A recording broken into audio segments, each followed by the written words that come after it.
gonna be a little while. Okay, but like.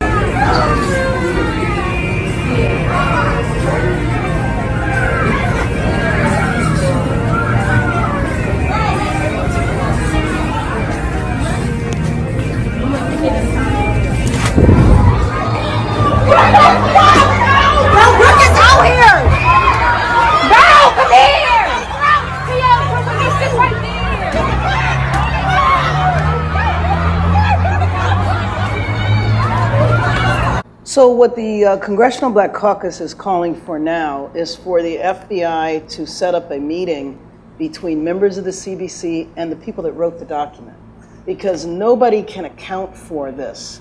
I mean, in my opinion, just to cut to the chase, I don't believe black identity extremists exists. If two black people killed a police officer, they would instantly become heroes. Yeah. And I believe that the FBI should retract the document and should send out a document throughout law enforcement saying that black identity extremists do not exist. Stay tight, stay tight! This is the NFAC, an armed black group that's made headlines this past year for demonstrating against white supremacy and police brutality. A man allegedly refused to pull over. He claimed he's a sovereign citizen. They gave no information to us as to how they came up with that category. From marching for Breonna Taylor in Louisville, Kentucky, to this wooded property near Atlanta, Georgia, the NFAC is under the microscope again this week after Othel Wallace, the man suspected of shooting a Daytona Beach police officer in the head, was arrested. Law enforcement tracked him down to this compound, along with 4 other people. And to me, what they really need to be concerned about is white identity extremists. But that seemed to mystify them. Okay. This woman is walking into an unthinkable nightmare. There's no way she can know that there are 2 bad guys inside. She's about to be ambushed inside her own house.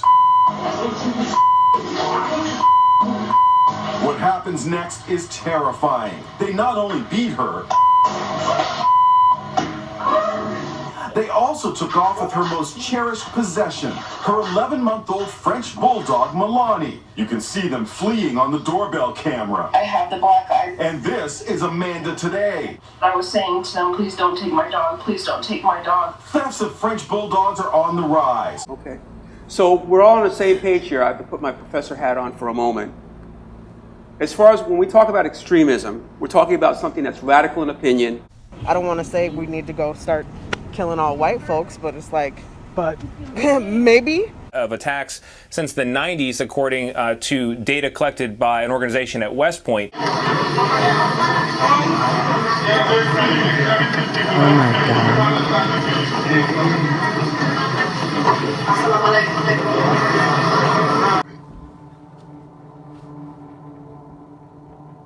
Bin Laden was not the first man to bring terror to that section of the city. I never forgot that. Neither should you.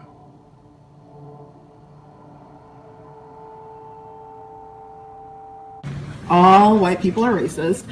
So I put this up because I really want any white person in the room to know up front that this is what we're dealing with. Individuals who are responsible for the neglect of that building and for so many fires in the Bronx must be held accountable.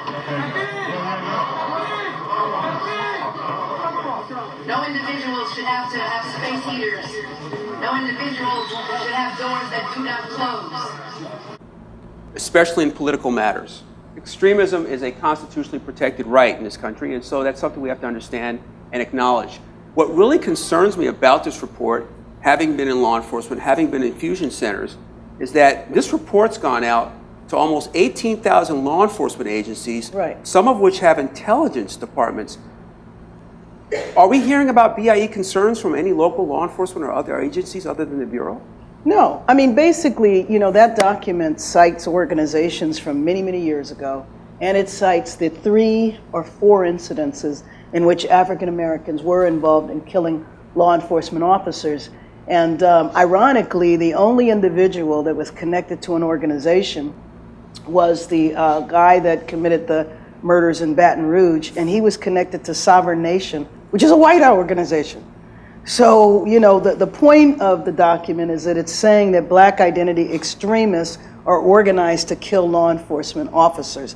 My concern about it is, especially since it was distributed to law enforcement around the country, is that I consider it a declaration of open season on young black activists that I have a particular concern about, especially people who are involved in the Black Lives Matter movement or any movement that's trying to hold police accountable.